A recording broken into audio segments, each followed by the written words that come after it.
soyez les bienvenus, vous qui venez depuis des semaines, vous qui peut-être c'est la première fois, je vois qu'il y a des visages nouveaux. Soyez vraiment les bienvenus, vous aussi qui nous regardez sur YouTube en rediffusion demain. Pour ce temps de célébration, on va vraiment louer notre roi des rois, l'élever.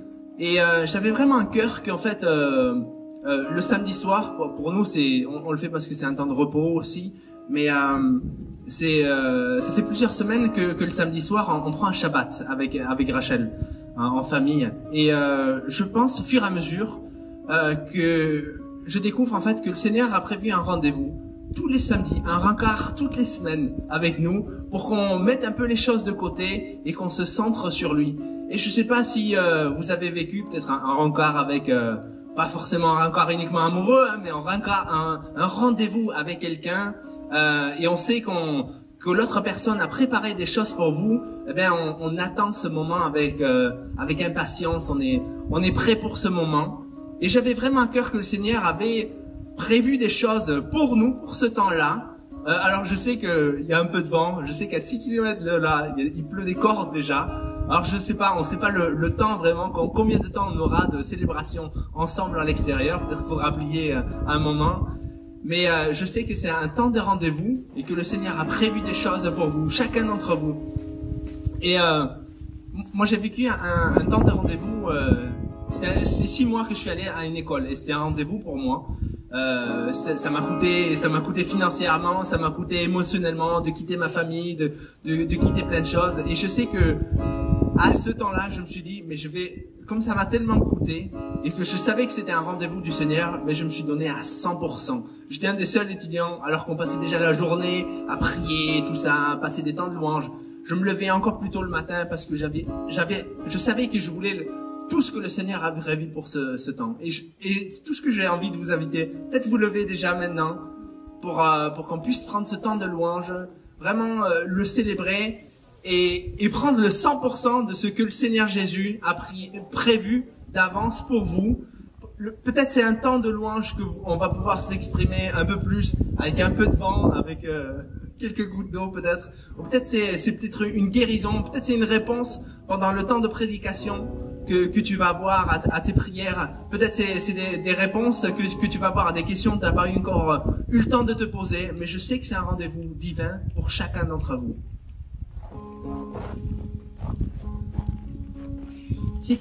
Dans la semaine, j'ai écouté un petit message que peut-être vous avez entendu de David Potier qui parlait que dans les temps que nous vivions, Dieu veut abattre toutes nos idoles. Et qu'en fait, il nous appelait à chercher sa face. Et quand Florian parle de rendez-vous, Dieu nous adresse un rendez-vous, un rencard, un rendez-vous. Et il nous appelle à chercher sa face.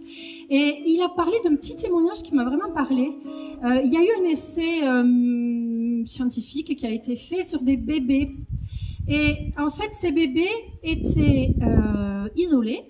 Ils étaient nourris juste par des mains et il y avait ils ne voyaient pas la face de la personne qui la nourrissait, qui les nourrissait, et ils étaient vraiment, voilà, ils étaient soignés, ils avaient ce qu'il fallait, ils n'étaient pas dans leur caca ni pipi, mais ils n'avaient pas de visage, ils n'avaient pas de face.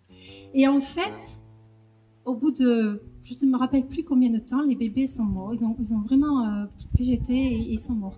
Et il disait l'importance, en fait, David Potier revenait à ce qu'il disait, l'importance de chercher la face de Dieu et non ses mains. Et en fait, vraiment, Dieu veut abattre nos idoles, abattre les choses sur lesquelles on s'appuie. Et pour moi, ça fait un moment que ça, on me dit, j'enlève tes béquilles. J'enlève tes béquilles. Donc, qu'est-ce que c'est mes béquilles? Ben, sur les choses sur lesquelles je m'appuie, au lieu de m'appuyer sur lui. Donc, centrons-nous sur lui et cherchons sa face.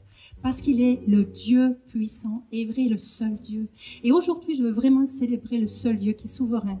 En ce jour où notre Dieu, notre déesse est élevée, vous le savez, le 15 août, moi je veux élever le seul Dieu. Le seul Dieu qui donne la vie. Le seul Dieu qui délivre, qui sauve. Jésus, Christ qui s'est donné. Alors je voudrais qu'on prenne ce chant qui dit le Dieu des temps et de l'éternité. Par qui l'histoire est orchestrée. Notre histoire, notre destinée est orchestrée par lui. Mais cette vie sur cette terre est orchestrée par lui.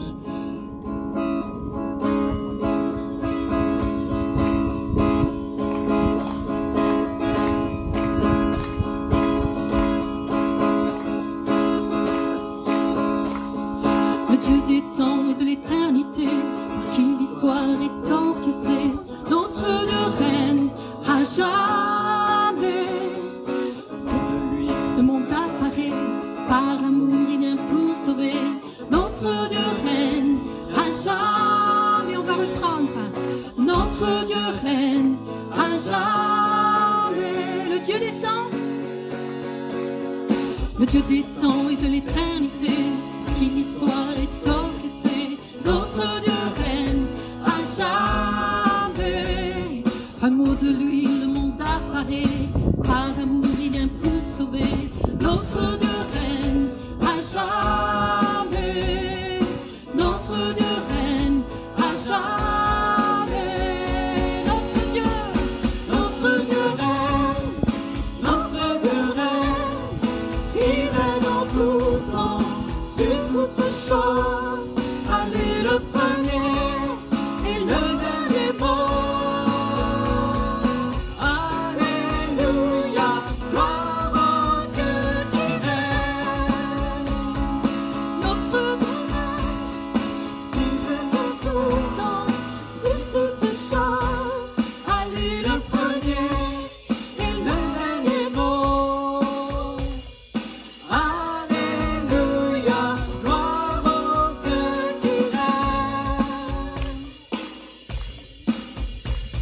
Le plan du Père de grâce et faveur, impressé pour des pécheurs, notre Dieu règne à jamais. Nous échangeons par son sacrifice, nos souillures contre sa justice, notre Dieu règne à jamais. On reprend le plan du Père de grâce et faveur, impressé pour des pécheurs, notre Dieu règne à jamais. Nous échangeons par son sacrifice, nos souillures contre sa justice, notre Dieu règne à jamais, notre Dieu règne à jamais, notre Dieu règne, il règne en tout temps et sur toutes choses, à lui le premier et le dernier mot.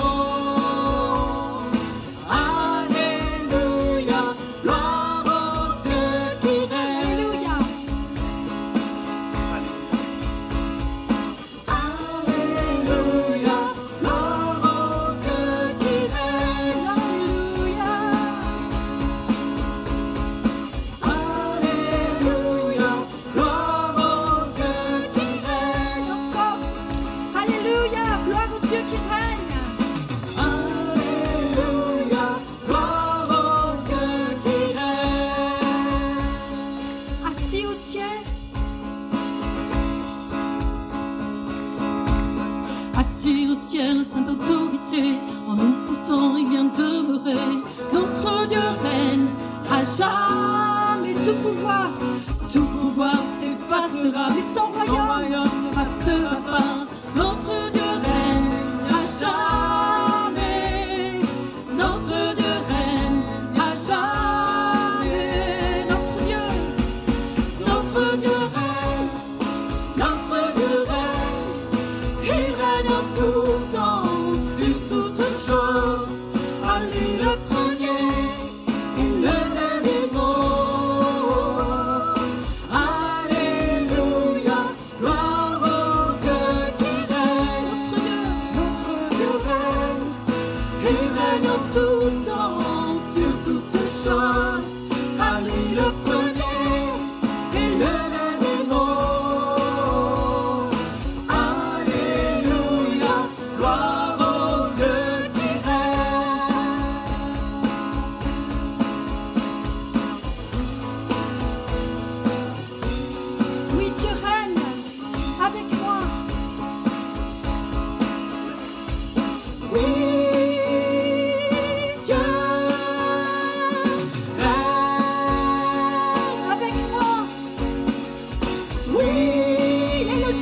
Qui règne sur cette terre, oui Dieu règne, oui Dieu règne,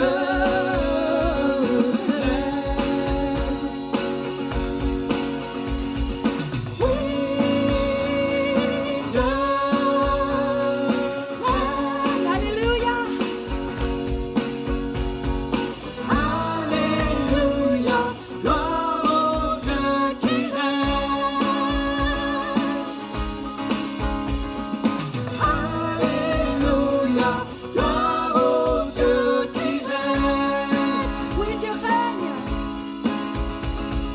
Oui, Dieu règne. Déclarez-le avec moi ce soir. Oui, il règne dans ma vie. Dieu règne. Encore. Oui, Dieu règne, seul Dieu. Oui, Dieu règne. Tu es le seul Dieu, Seigneur. Oui, Dieu règne. Amen. Oui, Dieu règne. Tu es le seul Dieu, Seigneur. Oui, Jésus règne. Oui, Jésus règne. Oui, Jésus règne. Alléluia. Amen. Tu règnes, Seigneur. Tu règnes sur toute la terre. Aucune nation n'est oubliée de toi, Seigneur. Aucun homme n'est oublié de toi. Tu règnes. Oh, tu règnes, Jésus. Oui, tu règnes.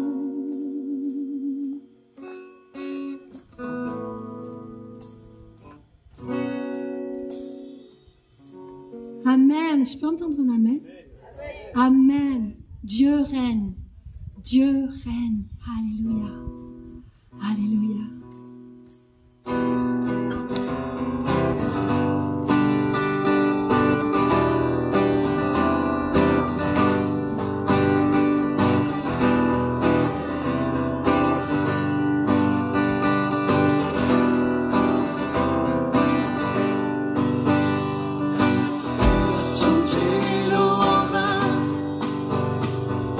Ouvert les yeux par ta main, nul n'est comme toi,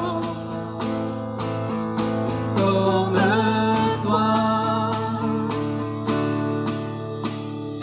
Dans nos ténèbres tu brilles, nous revenons à la vie, nul n'est comme toi, comme toi. Changer l'eau en vin, Tu es le Dieu des miracles, Seigneur. ouvert les yeux par ta main, nul n'est comme toi, comme toi.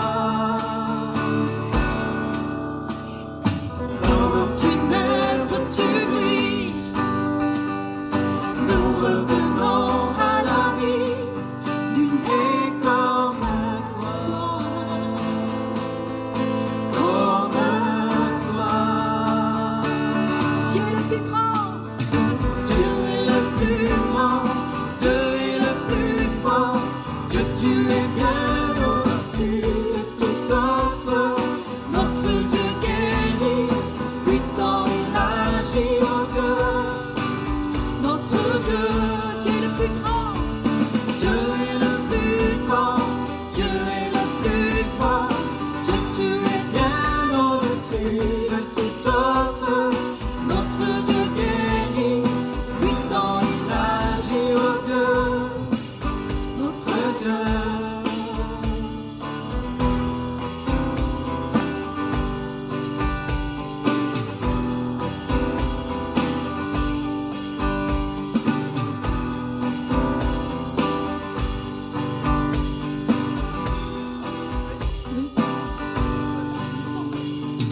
Tu as changé l'eau en vin, ouvert les yeux par ta main, nul n'est comme toi, comme toi. Dans nos ténèbres tu brilles, nous revenons à la vie, nul n'est comme toi, comme toi.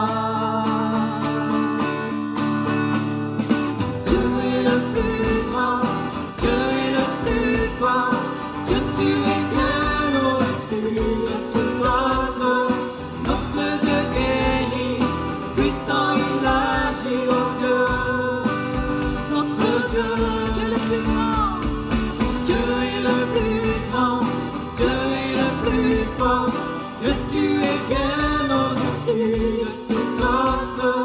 Notre Dieu guérit, puissant il agit au Dieu, notre Dieu. Notre Dieu est pour nous, qui pourra nous arrêter? Et si Dieu est avec nous, qui sera contre nous? Si notre Dieu est pour nous, qui pourra nous arrêter? Et si Dieu est avec nous, qui sera contre nous? Si notre Dieu est pour nous, qui pourra nous arrêter? Et si Dieu est avec nous, qui sera contre nous? Si notre Dieu est pour nous, qui pourra nous arrêter? Et si Dieu est avec nous, qui sera contre nous?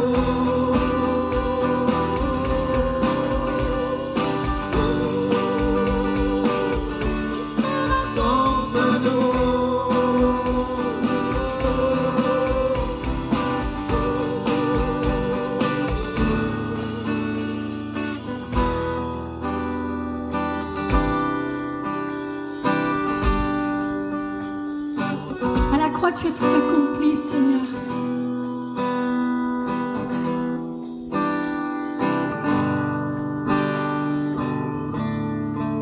Qui sera contre nous?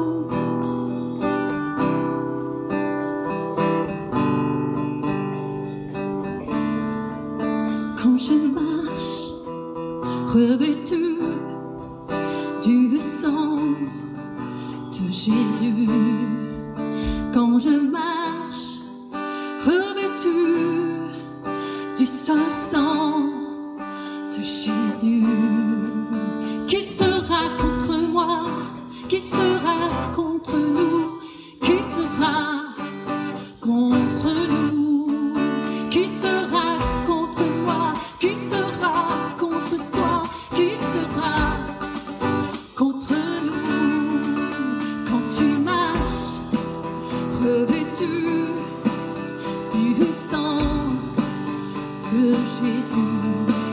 Quand tu marches, revêtu du sang de Jésus.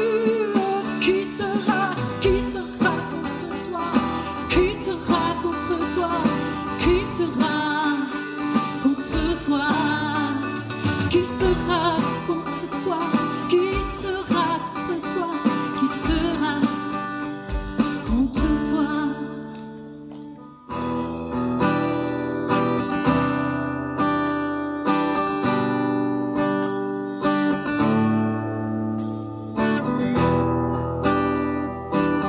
Tout accompli à la croix. Tout accompli, tout accompli, tout accompli, tout accompli, tout accompli, tout accompli. Qui sera contre nous? Qui sera contre nous? Si je porte le beau nom de Jésus, qui sera contre nous? Qui sera contre nous? Si je porte le beau nom de Jésus. Ah, contre moi, qui sera contre moi? Si je porte le nom de Jésus. Qui sera contre moi? Qui sera contre toi? Si tu portes le beau nom de Jésus, Jésus. Qui sera Jésus, Jésus. Qui sera contre toi? Qui sera contre toi? Qui sera contre toi?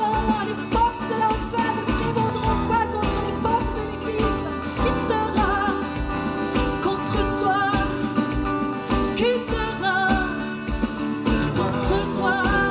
Qui sera contre toi? Qui sera contre toi? Qui sera avec toi? Qui sera avec toi? Il sera avec toi. Il sera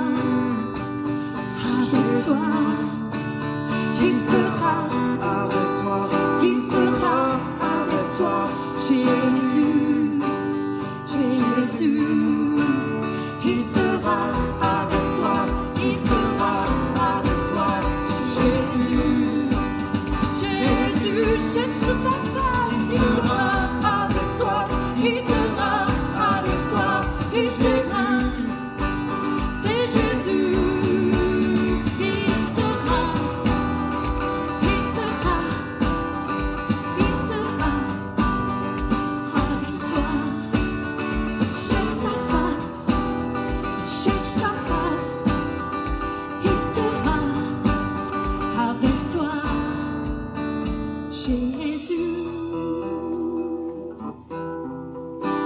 Jésus, Jésus, Jésus.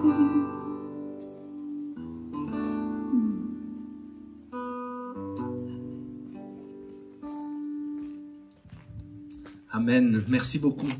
Merci l'équipe de louanges. Je vais inviter mon papa, Martin, pour la prédication. Est-ce que vous voulez bien étendre vos mains? Je sais qu'il y a du monde qui nous a rajouté pour prier pour mon papa. Je sais qu'il a passé du temps près du Seigneur pour vous, pour écouter ce que le Seigneur a envie de vous dire à nous, à chacun, à lui-même aussi. Seigneur Jésus, je te prie pour papa. Je te prie que vraiment tu puisses lui faire dire les mots que toi tu as prévu déjà qu'il dise ce soir. Merci pour son cœur qu'il a pour toi, pour cette assemblée, Seigneur. Je te prie que tout ce qu'il a à transmettre soit vraiment transmis. Amen. Amen.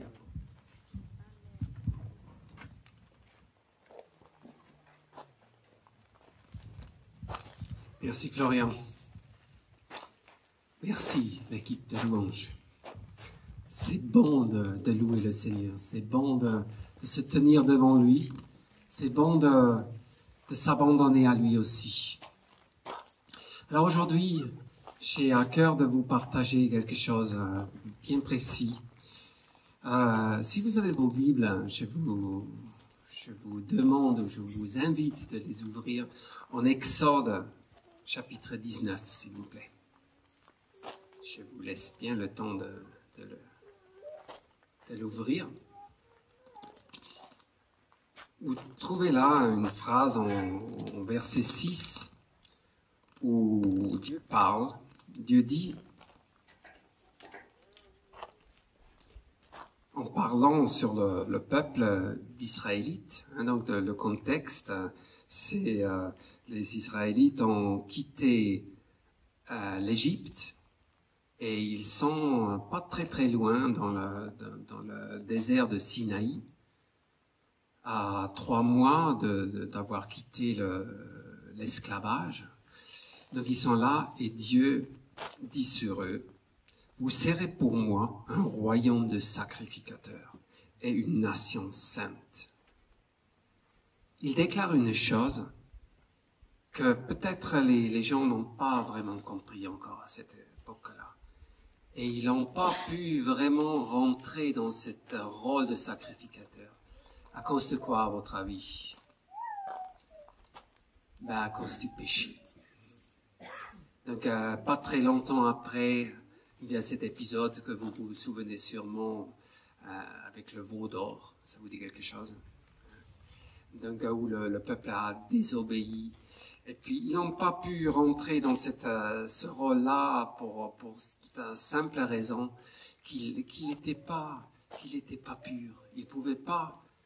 On ne pouvait pas rentrer dans la présence de Dieu, et d'ailleurs, c'est encore le cas aujourd'hui. On ne peut pas rentrer dans la présence de Dieu dans un état sale, spirituellement parlant.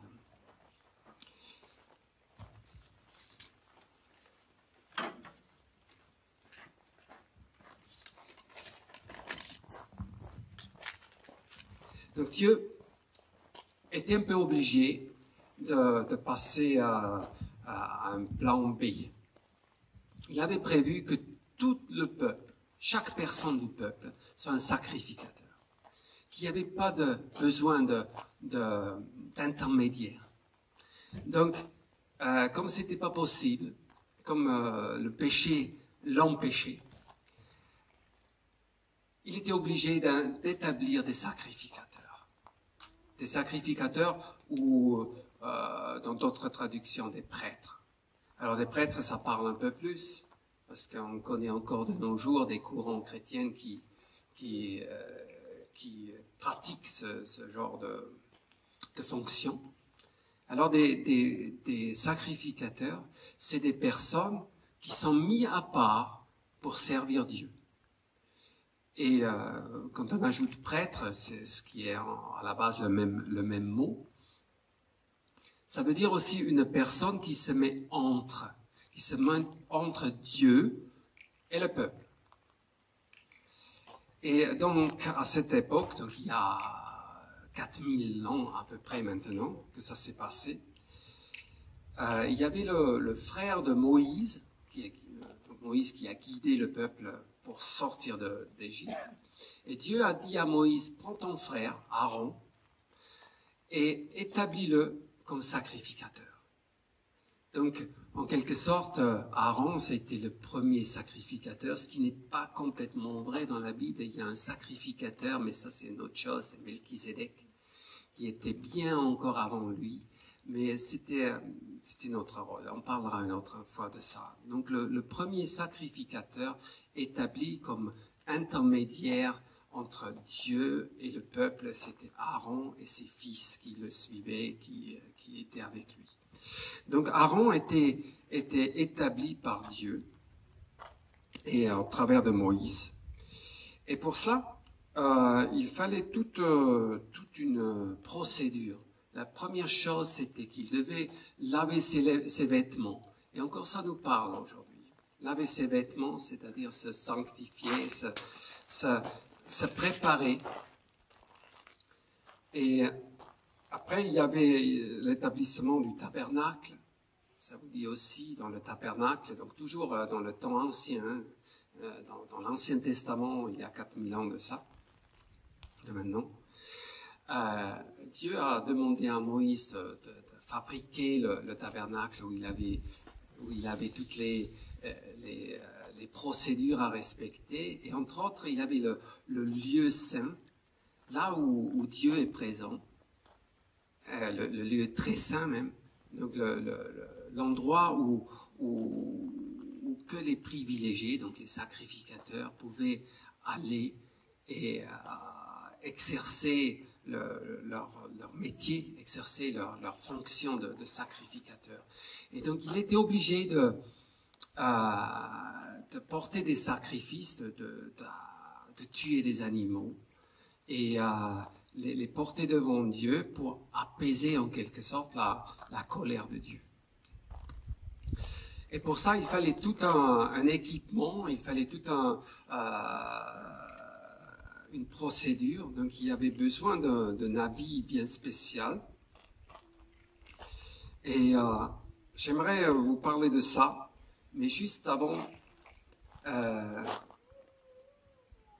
il y a bien longtemps après, donc environ 2000 ans après, donc 2000 ans de maintenant, il y a l'apôtre Jean, en Apocalypse, chapitre 1. Ça coupe un peu, je crois. Hein? Ouais. Je vous invite encore d'ouvrir votre Bible. Apocalypse 1, verset...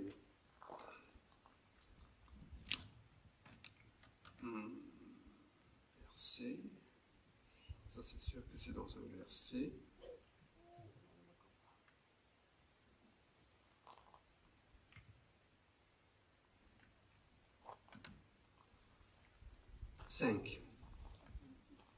Là, il est écrit, « Et de la part de Jésus-Christ, le témoin fidèle, le premier-né des morts et le prince des rois de la terre, à celui qui nous aime, qui nous a délivrés de nos péchés par son sang, et qui a fait de nous un royaume des sacrificateurs pour Dieu son Père.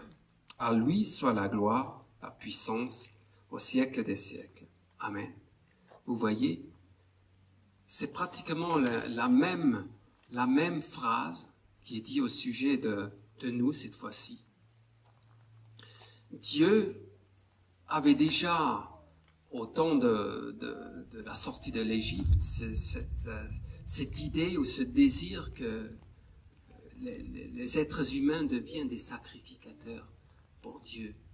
C'est-à-dire qui deviennent des personnes qui ont accès direct à Dieu.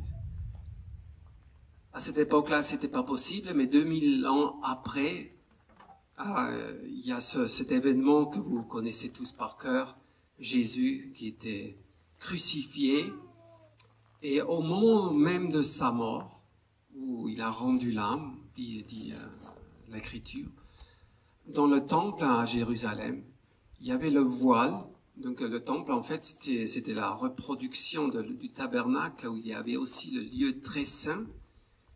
Et cet endroit était séparé du reste par un épais voile. Et ce voile, au moment même de la mort de Jésus, s'est déchiré du haut jusqu'en bas. Et symboliquement, spirituellement et pratiquement aussi à ce moment-là, le voile s'est déchiré, c'est-à-dire l'accès est devenu accessible pour tout chrétien, pour toute personne croyante. Donc aujourd'hui, nous sommes au bénéfice de cet acte-là, de cet événement-là. Nous avons accès direct à Dieu. Donc nous pouvons effectivement devenir sacrificateurs pour Dieu. Alors ce texte en Apocalypse devient réalité pour nous et cela devient possible. Encore il faut le vivre. Juste savoir que c'est possible ne suffit pas. C'est pour ça, c'est bien de se rappeler ce qui s'est passé dans l'Ancien Testament. Donc c'est pour ça que je reviens sur cet équipement d'Aaron, parce que ça a encore une valeur d'aujourd'hui.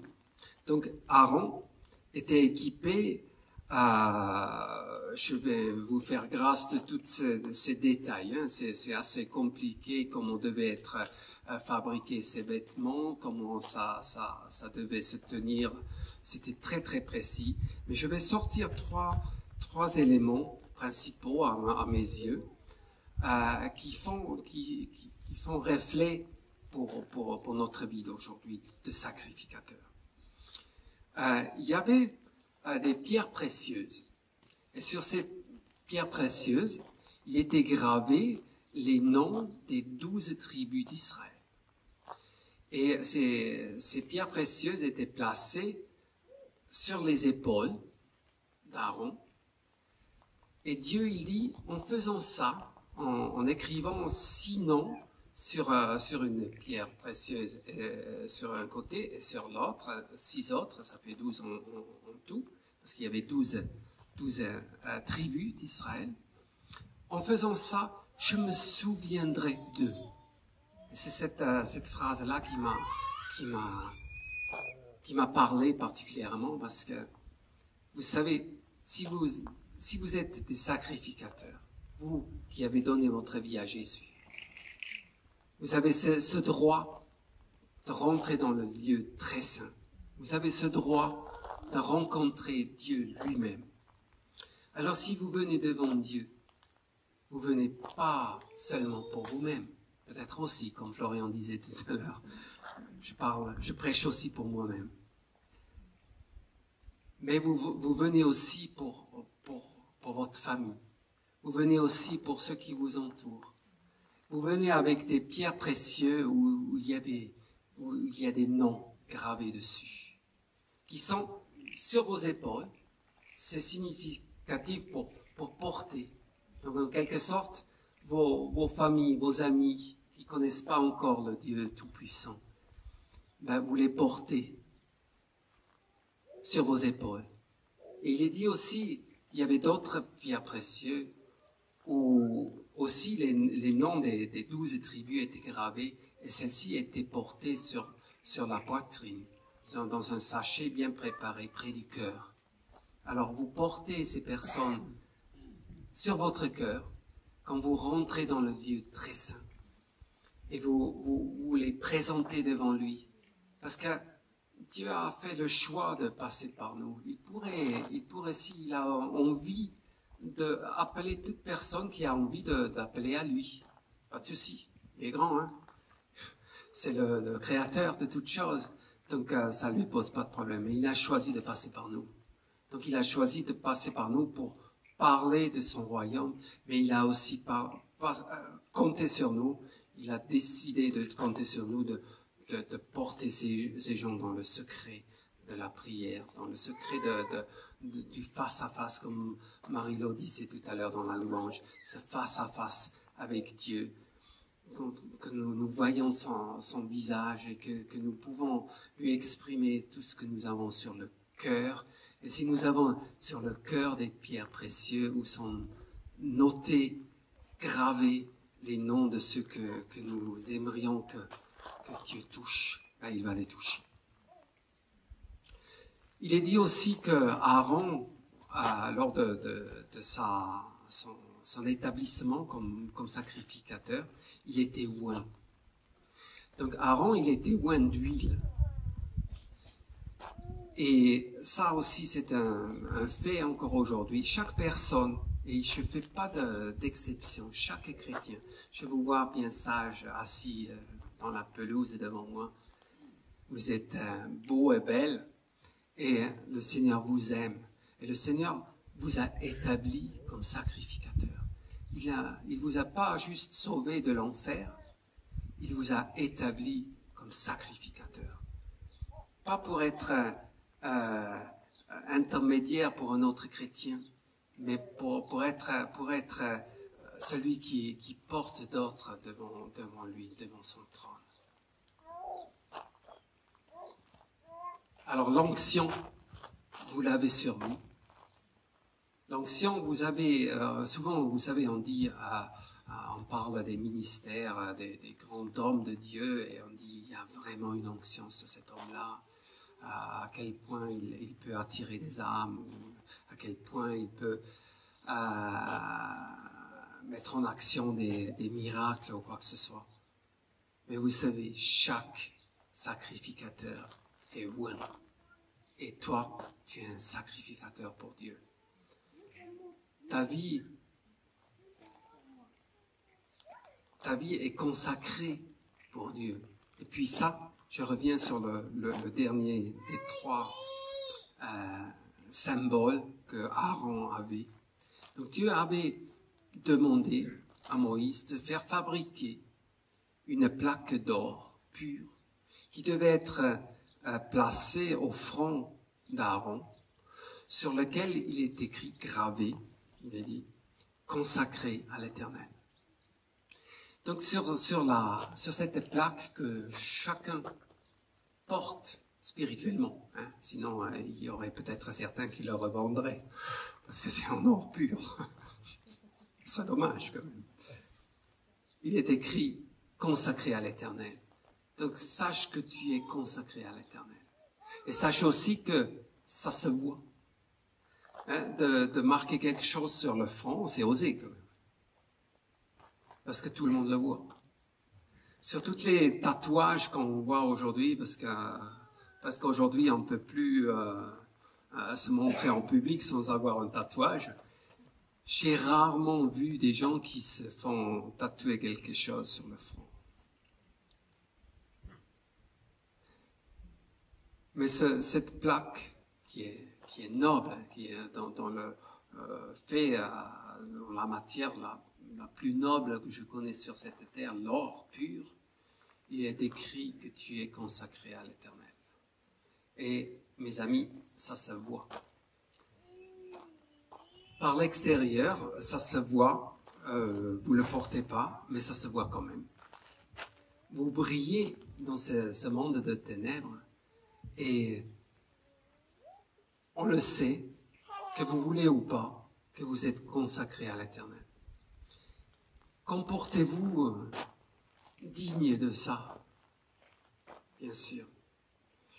Et c'est aussi un privilège, c'est aussi un honneur d'être sacrificateur pour Dieu.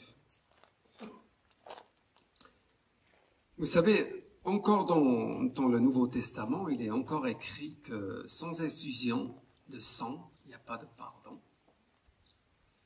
Ça, c'est pas l'Ancien Testament, ça c'est le Nouveau, en hébreu, exactement.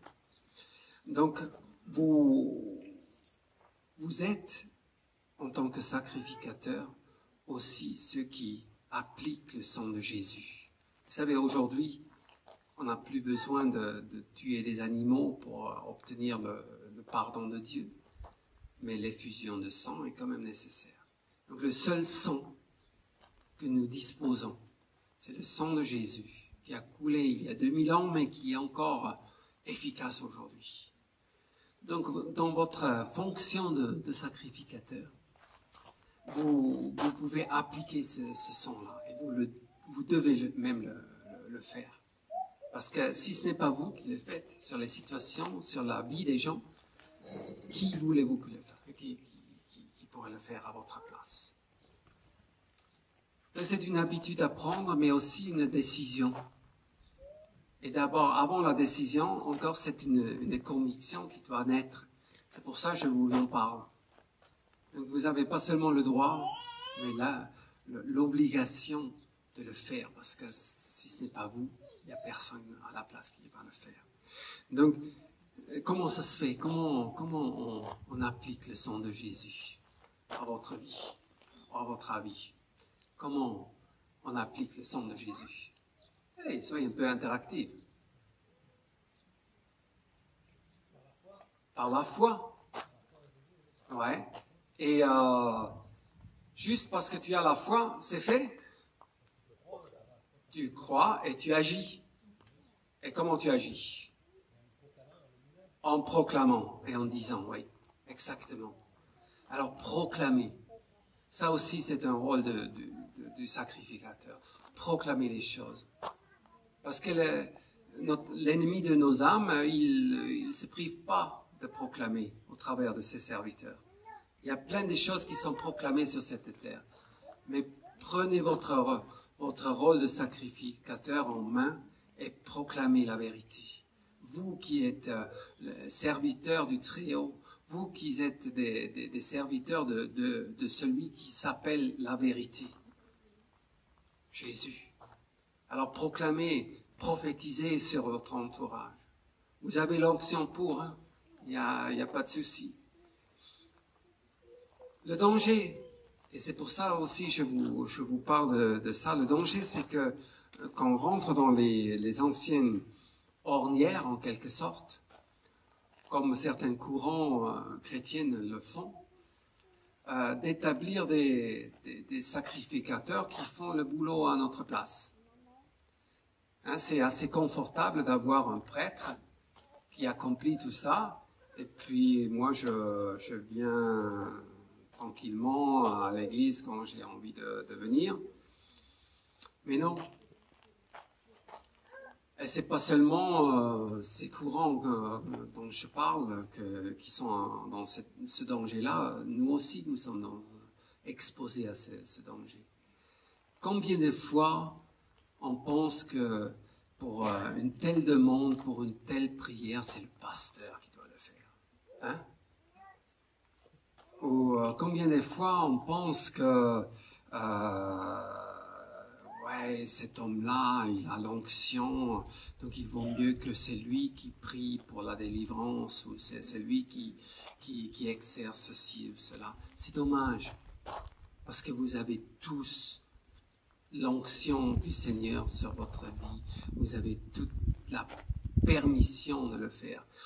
Il y a une dizaine de jours, j'étais invité par l'équipe de Saint-Gaudens pour aller baptiser une personne que Cédric avait évangélisée sur sa tournée de facteur. Et je suis allé, mais juste pour les soutenir. Hein. C'est pas moi qui l'a baptisé, c'est Cédric qui l'a baptisé. Il ne faut pas un pasteur pour baptiser quelqu'un. Il ne faut pas un pasteur pour recevoir une confession de quelqu'un qui a besoin de confesser ses péchés. Vous pouvez le faire. Vous avez l'onction pour. Vous êtes oint. Vous êtes établi par Dieu pour servir votre prochain.